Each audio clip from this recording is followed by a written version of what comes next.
Hi guys, welcome back with me again in the channel. On today's tutorial, I'm going to show you how you can create retro color grading for your videos using CapCut. So first you can just add the clips, the videos that you want to edit, and after that you can add two filter.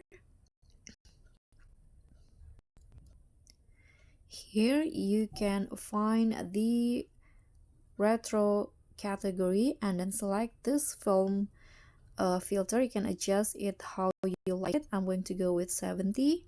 Click on the check icon and adjust the length for all of the clips, and after that you can go back, click on the effects, video effects, and swipe, click on this retro category.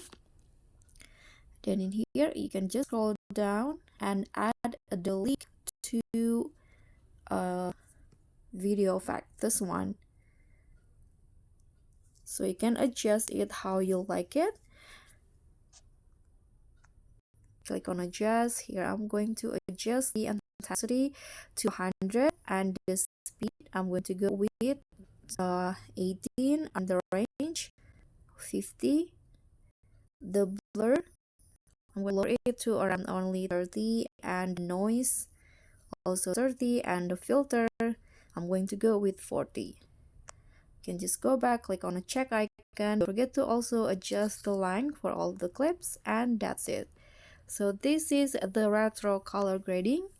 Thank you so much for watching. Don't forget to like, comment, and subscribe. Also click on the thanks. Bye.